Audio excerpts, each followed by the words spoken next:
अच्छा सुनो, सब्सक्राइब करते वक्त ना घंटी बजा देना ताकि जब मैं ऑनलाइन आऊँ तो तुम्हारे फोन की भी नमस्कार दोस्तों, आप सभी का स्वागत है हमारे YouTube चैनल पर। तो आज हम बात करेंगे UP DElEd BTC admission 2024 latest update के बारे में।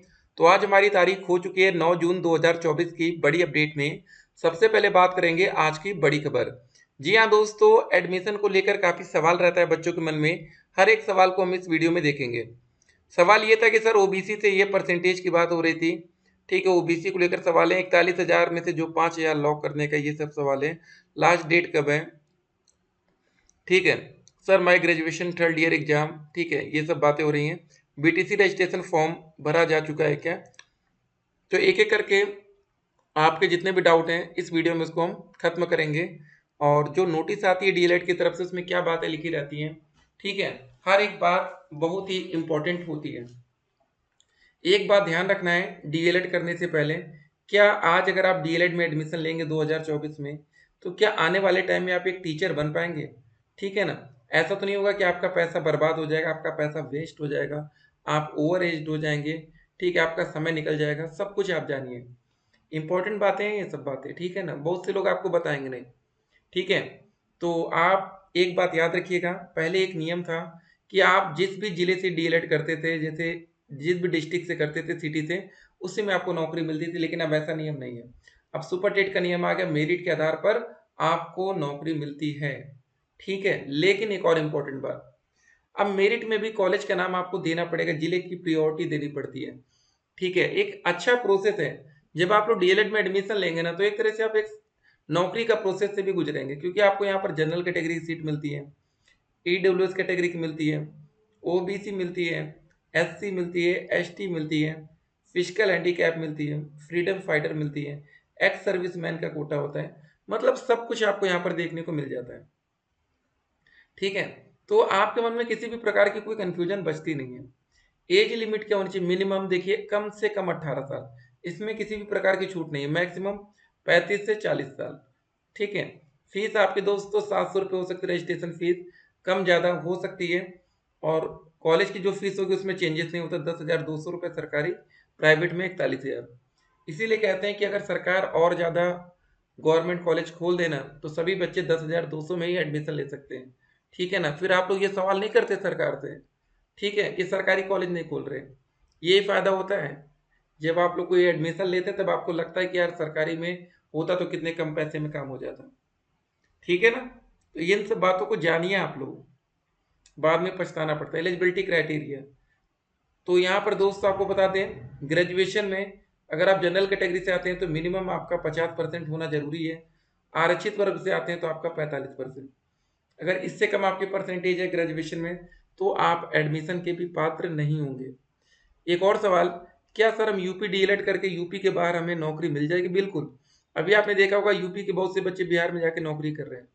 ठीक है, लेकिन हाँ, वहाँ पर रिजर्वेशन आरक्षण आपको नहीं मिलता। याद रखिएगा, कभी भी आप अदर स्टेट में नौकरी करने जाते हैं, ठीक है, तो वहाँ पर आप जनरल स्टूडेंट की तरह काउंट होते हैं। अगर कोई बच्चा एससी कैटेगरी का है, बिहार में जाता है, तो वहाँ जनरल बन जाएगा। ठीक है, ये बात हमें ध्यान में रखनी है। तो इसीलिए जो आपकी तैयारी होनी चाहिए जनरल कैटेगरी के हिसाब से होनी चाहिए। देखिए, जो बच्चे जनरल कैटेगरी से आते हैं वो बहुत परेशान होते हैं, लेकिन उनको मजा तब आती है जब अदर स्टेट की बात आती है। ठीक है, क्योंकि उनकी तैयारी पहले से ही जनरल वाली होती है, तो अदर स्टेट में मैक्सिमम जनरल के बच्चे बाजी मार ले जाते हैं, यही होता है। ठीक है, तो क्योंकि उनकी तैयारी उसी हिसाब से होती है। अब क्या करें, एससी कैटेगरी का बच्चा, ओबीसी कैटेगरी का बच्चा, ईडब्ल्यूएस कैटेगरी का बच्चा, क्योंकि वहां पर आपको आरक्षण ही नहीं मिलेगा। ठीक है, ये सब सवाल। देखिए एक और सवाल था, सर रजिस्ट्रेशन का फॉर्म भरा जा चुका है क्या? नहीं, यूपी में अभी नहीं भरा गया है, और अदर जगह हो सकता है भरा गया हो। यूपी डीएलएड में जो रजिस्ट्रेशन फॉर्म भरा जाएगा, हो सकता है हमारा जून से ये प्रोसेस शुरू कर दिया जाए। अपडेट एग्जैक्ट नहीं पता है, लेकिन जल्द शुरू होना चाहिए। अगर हम 2023 की बात करें तो ऑनलाइन आवेदन की प्रक्रिया 2 जून से स्टार्ट की गई थी, 2 जून 2023 से। ठीक है, यहाँ पर आप देख सकते हैं ये डेट मेंशन की गई है। लास्ट ईयर में 2 जून 2023 से आवेदन की प्रक्रिया शुरू हुई थी, और लास्ट डेट थी दोस्तों 31 अगस्त। वो लास्ट डेट इतनी ज़्यादा लंबी आपको इसलिए दिख रही है ना, देखिए जून का महीना कंप्लीट चला, जुलाई चला, अगस्त चला, 3 महीना। इसलिए ऐसा हो गया था ना, क्योंकि पिछले साल सुप्रीम कोर्ट का फैसला आया था, जहाँ पर बीएड के छात्रों को 1 to 5 प्राइमरी शिक्षक भर्ती से बाहर कर दिया गया था। ठीक है ना, इसलिए दोस्तों इतना लंबा प्रोसेस हुआ था। हर साल ऐसा देखने को आपको नहीं मिलेगा, ये भी बात आपको ध्यान में रखनी है। किसी भी प्रकार की आपको लापरवाही नहीं करनी है, लापरवाही करने का नतीजा ठीक नहीं होता। ठीक है, बाद में आप बहुत परेशान हो जाते हैं। ठीक है, यहाँ पर आप देख सकते हैं एग्जैक्ट डेट आपको यहाँ पर लिखी है 2 जून से 31 अगस्त।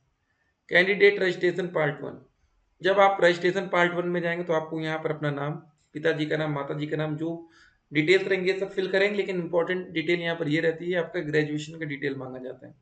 तो जो बच्चे भी ग्रेजुएशन फाइनल ईयर में अपेयरिंग छात्र हैं, रिजल्ट नहीं आया, एग्जाम चल रहे हैं, तो उनके लिए सबसे बड़ी दिक्कत ये है कि बिना रिजल्ट आए, बिना नंबर के वो क्या नंबर डालें, तो यहाँ पर ये दिक्कत आती है। और एडमिशन का अगर प्रोसेस हमारा मेरिट के आधार पर है तो बिना नंबर के आपका एडमिशन हो नहीं पाएगा। इंट्रेंस बेस होता है जैसे बीएड में, तो वहाँ अपेयरिंग छात्रों को ले लेते हैं क्योंकि वहाँ पर आपके ग्रेजुएशन से कोई दिक्कत नहीं है। ठीक है, आपका एंट्रेंस के आधार पर आपको कॉलेज अलॉट होगा, चाहे सरकारी हो चाहे प्राइवेट हो, लेकिन यहाँ पर आपका मेरिट, आपके हाई स्कूल के परसेंटेज, आपके इंटर के, आपके ग्रेजुएशन के, ये इंपॉर्टेंट होता है। ग्रेजुएशन में ओवरऑल कितना परसेंटेज बन रहा है, और कुछ बातें आती है सीजीपीए ये सबको लेकर, तो ये आप अपने कॉलेज में पहले से पता करके रखेंगे तो बेहतर होगा। बहुत से बच्चे पता ही नहीं करते हैं। ठीक है ना, उसको भी आप लोग जरा ध्यान में रखेंगे। आप यहाँ पर देखिए, know your state rank choice, step on generate OTP, ये सब बातें, ये दोस्तों जब आप लोग फॉर्म फिल कर लेंगे तो जैसे हमारा रिजल्ट आता है ना एंट्रेंस एग्जाम का, कितने नंबर आ रहे हैं, तो आपका यहाँ पर रिजल्ट एक तरह से आएगा स्टेट रैंक का रिजल्ट, कि आपकी पूरे उत्तर प्रदेश में क्या रैंक बन रही है। आपकी रैंक देखिए ऐसी कुछ बन सकती है, या तो आपकी रैंक आएगी मेरिट के आधार पर रैंक 1 से 20,000 के अंदर, या हो सकती है 20,000 1 से लेकर 80,000 तक आपकी रैंक आ जाए, या 80,000 से लेकर 1.5 लाख तक आ जाए, या 1.5 लाख से लेकर 2,40,000 तक, कुछ आपकी ऐसी एक रैंक बन सकती है। ठीक है, और ये सारी रैंक किस बेस पर होगी, आपके नंबर के आधार पर। ठीक है, कुछ बच्चों का सवाल ये होगा सर हमारे 180 नंबर ही बन रहा है, क्या हमें एडमिशन मिल पाएगा कि नहीं। स्टेट रैंक क्या बहुत हाई चली जाती है। चलिए वो रैंक का भी हम एक बार आपको प्रोसेस दिखाते हैं। ये सारे सब्जेक्ट आपको पढ़ने पड़ेंगे, सारे सब्जेक्ट आपके हिंदी में होते हैं, एक ही सब्जेक्ट आपका इंग्लिश में होगा, वो इंग्लिश का ही सब्जेक्ट होगा। ठीक है, तो यहाँ पर दोस्तों आपको स्टेट रैंक शो करते हैं कि कैसी स्टेट रैंक आती है। तो कुछ बच्चे ऐसे होते हैं, देखिए जैसे आपके हाई स्कूल में मैक्सिमम 100 नंबर आ सकते हैं, इंटर में 100 आ सकते हैं, ग्रेजुएशन में 100 आ सकते हैं। तो यहाँ पर देखिए 300 परसेंटेज वाले बच्चे भी बैठे पड़े, रैंक 9 तक 300 परसेंटेज वाले बच्चे थे पहले। ठीक है, उसके बाद देखिए दोस्तों 181 182 आपकी रैंक अगर आती है तो आपकी रैंक 2,50,000 के आसपास भी हो सकती है। ठीक है ना, अभी तक आप लोग अगर हाई स्कूल में 70% पाते रहे होंगे, इंटर में 70 पा गए, ग्रेजुएशन में 70 पा गए, तो आपका 210 नंबर, तो आपको लगता रहा होगा कि यार हम बहुत बड़े टॉपर है। लेकिन अब आपकी गलतफहमी, जब डीएलएड में आते हैं स्टेट रैंक आती है तो दूर हो जाती है। तो आपकी रैंकिंग आपको पता चलती है कि हम पूरे यूपी में कौन से नंबर पर हमारी रैंक है। और आपको बता दें टॉपर की पहली चॉइस डीएलएड का ही कोर्स होता है, ना कि बीएड। जब बीएड चल रहा था, बीएड को 1 to 5 में वैलिड भी था, तब भी जो टॉपर बच्चे थे वो डीएलएड की तरफ ही थे। ठीक है, यहाँ पर ध्यान रखिए 2024 एडमिशन लेने का पूरा प्रोसेस क्या रहेगा। सिंपल था, रजिस्ट्रेशन फॉर्म हम सबसे पहले फिल करेंगे, वेट करेंगे स्टेट रैंक का, स्टेट रैंक आ जाएगी तो हम काउंसलिंग कराएंगे, उसके बाद हमारा एडमिशन होगा। याद रखिएगा कोई भी डॉक्यूमेंट्स की कमी है तो आप काउंसलिंग में मत आइएगा, 5,000 रुपये पेमेंट मत करिएगा, नहीं तो वो पैसा रिफंडेबल बिल्कुल भी नहीं होता, 1 रुपये आपका वापस नहीं होगा। आवेदन करते समय कोई गलती नहीं करनी है क्योंकि सुधार का मौका नहीं मिलता। मिलेंगे एक और वीडियो में, तब तक के लिए स्टे कनेक्टेड, आपका दिन शुभ हो।